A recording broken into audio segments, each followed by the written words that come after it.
Maithili express की शानदार प्रस्तुति। मेरे भोले बाबा के जाता से देखो गंगा निकल रहा है, गंगा निकल रहा है। खुशी रिकॉर्डिंग स्टूडियो बलुआहा। मेरे भोले बाबा के जाता से देखो गंगा निकल रहा है।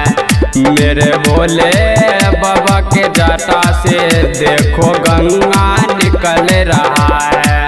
कमरिया आते हैं जलवा चढ़ाते हैं, कमरिया आते हैं जलवा चढ़ाते हैं, सब मस्ती में झूम रहा है। मेरे भोले बाबा के जाता से देखो गंगा निकल रहा है। मेरे डमरू वाले बाबा के जाता से गंगा निकल रहा है। कमरिया आते हैं जलवा चढ़ाते हैं, कमरिया आते हैं जलवा चढ़ाते हैं, सब मस्ती में झूम रहा है। मेरे भोले बाबा के जाता से देखो गंगा निकल रहा है। देखो गंगा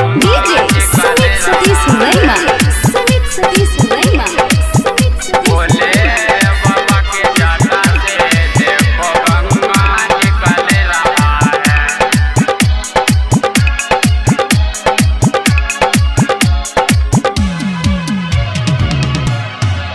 ई सावन के मस्त पावन के महीना रे,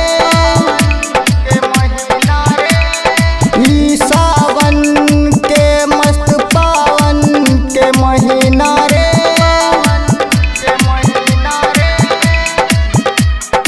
ई सावन के मस्त पावन के महीना रे,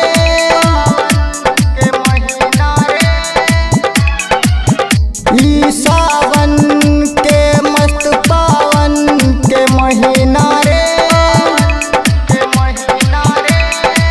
देवघर के जैसा न लागे ला कहीं न रे, कहीं न रे। देवघर के जैसा न लागे ला कहीं न रे, कहीं न रे। मेरे भोले बाबा के जाता से देखो गंगा निकल रहा है।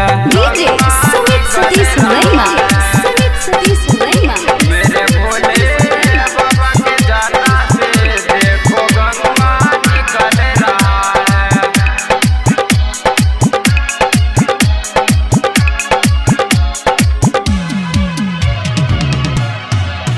बैजू बाबा के दरबार में सब आबै छै, सब आबै छै।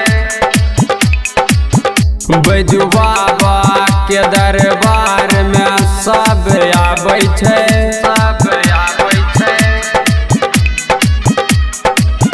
बैजू बाबा के दरबार में सब आबै छै, सब आबै छै।